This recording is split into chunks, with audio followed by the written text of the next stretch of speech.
Praise the Lord. நெகேமியா 1ஆம் அதிகாரம் 4 முதல் 11 வசனங்கள். இதில் என்ன போட்டிருக்குன்னா, நெகேமியாவின் ஜெபத்தை பற்றி கூறப்பட்டுள்ளது.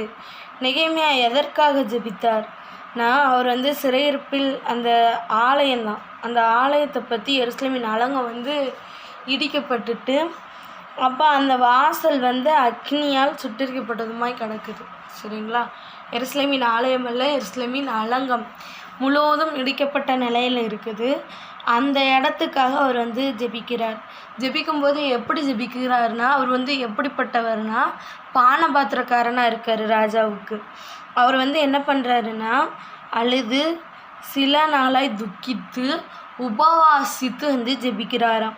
4வது வசனத்தில் அப்படி போட்டிருக்கு. சரிங்களா? அதுக்கப்புறம் அவர் என்ன பண்ணுறாரு, பரலோகத்தின் தேவனை நோக்கி என்ன பண்ணுறாருன்னா, நாங்கள் உண்மையில் அன்பு கூர்ந்து உம்முடைய கற்பனைகளை கைக்கொள்ளுவர்களுக்கு உடன்படிக்கையும் கிருபையும் காக்கிற மகத்துவமும் பயங்கரமான தெய்வமே, எல்லாத்தையும் அப்படி தான் சொல்கிறோம். மகத்துவமும் பயங்கரமான தேவனே, உமது அடியாராகி இஸ்ரவேல் புத்திரருக்காக அவர் பேசுகிறார். இஸ்ரவேல் புத்திரருக்காக இரவும் பகலும் உமக்கு முன்பாக மஞ்சாடி, இஸ்ரவேல் புத்திரராகிய நாங்கள் உமக்கு விரோதமாக செய்த பாவங்களை அறிக்கையிடுகிற அடியனுடைய ஜெபத்தை கேட்கிறதற்கு உம்முடைய செவி கவனித்தும் உம்முடைய கண்கள் திறந்தும் இருப்பதாகன்னு சொல்கிறாரு. என்ன சொல்கிறாரு, நாங்கள் பண்ணுற ஜெபத்தை நீர் கேட்கணுன்னா, அடியனுடைய ஜெபத்தை கேட்கணுன்னா உம்முடைய செவி கவனிக்கணும், உம்முடைய கண்கள் எப்படி இருக்கணுமா, திறந்து இருப்பதாகன்னு சொல்கிறாரு. அதுக்கப்புறம் ஒரு வார்த்தை அழகாக சொல்கிறாரு. என்ன சொல்கிறாருன்னா, நானும் என் தகப்பன் வீட்டாரும் பாவம் செய்தோம், நானும் என் தகப்பன் வீடு தான் பாவம் செஞ்சோம். அவருடைய பாவத்தை அறிக்கையிடுகிற மனுஷனாக இருக்கார். சரிங்களா? உபவாசிக்கார். அதுக்கப்புறம் என் ஜெபத்தை கேட்குறதுக்கு உங்களுடைய செவியும் உங்களுடைய கண்கள் திறந்து கவனித்து இருக்கணும்னு சொல்லி அவர் சொல்கிறாரு. 2வது என்ன சொல்கிறாரு, பாவத்தை அறிக்கையிடுகிறவராக இருக்கார். அடுத்தாப்பில் என்ன பண்ணுறாருன்னா, நாங்கள் உமக்கு முன்பாக மிக கெட்டவர்களாக நடந்தோம், நாங்கள் நல்லவங்கனே சொல்ல மாட்டேன்னு சொல்கிறாரு. என்ன சொல்கிறாரு, கெட்டவங்களாக நாங்கள் நடந்தோம், நீர் உம்முடைய தாசனாகிய மோசேக்கு கற்பித்த கற்பனைகளையும் கட்டளைகளையும் நாங்கள் கை கொள்ளலை என்ன சொல்கிறாரு. சொல்லிட்டு, நீங்கள் கட்டளையை மீறினால் நான் உங்கள் ஜாதிகளுக்குள்ளே சிதறடிப்பேன் நீர் சொல்லியிருக்கீரு, அப்படி இருந்தும் நாங்கள் கீழ்ப்படியாமல் போயிட்டோம் சொல்லிட்டு திரும்ப சொல்கிறாரு.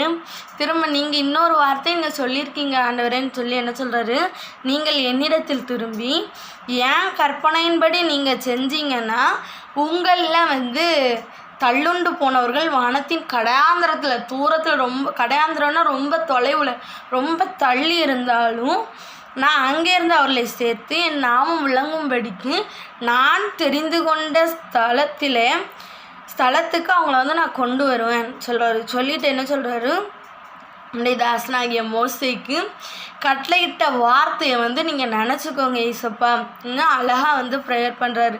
அதுக்கப்புறம் என்ன செய்கிறாரு, தேவரீர் உமது மகா வல்லமையினாலும் உமது பலத்த கரத்தினாலும் மீட்டுக்கொண்ட உமது அடியாரும் உமது ஜனங்களும் இவங்க தானே, உம்மால தானே எல்லாரும் மீட்டுக்கொண்டாங்க. திரும்ப ஆண்டவருக்கு என்ன பண்ணுறாரு, ஞாபகப்படுத்துகிறார். ஞாபகப்படுத்தி உமது அடியாரின் ஜெபத்தையும் உமது நாமத்துக்கு பயப்பட வேண்டும் என்று உமது அடியாரின் ஜெபத்தையும் உமது செவிகள் கவனித்திருப்பதாக இன்றைக்கு உமது அடியானுக்கு காரியத்தை கைகூடி வர பண்ணி இந்த மனுஷனுக்கு முன்பாக எனக்கு இரக்கம் கிடைக்க பண்ணிடலும் சொல்லி என்ன பண்ணுறாரு, பிரார்த்திக்கார். பிரார்த்திச்சுட்டு என்ன பண்ணுறாரு, நான் ராஜாவுக்கு எப்படி இருக்கிறேன், பானபாத்திரக்காரனாக இருக்கேன்னு சொன்னதும் அப்போ அர்த்தசஷ்டா ராஜா என்ன பண்ணுறாரு,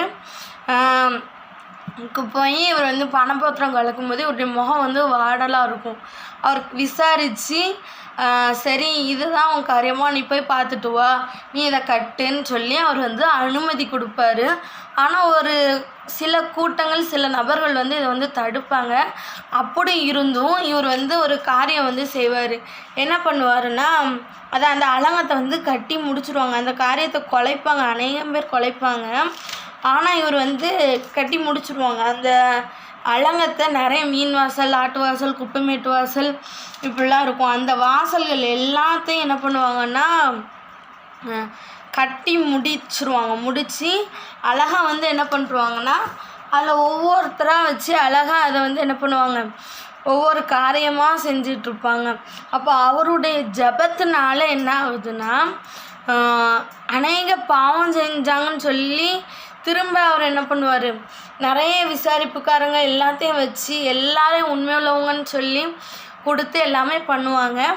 அப்படி இருந்துமே இவர் அநேக ஜெபத்தினால என்ன பண்ணார், ஆண்டவருக்கு பிரியமாக இருந்து வாழ்ந்தார். சரிங்களா?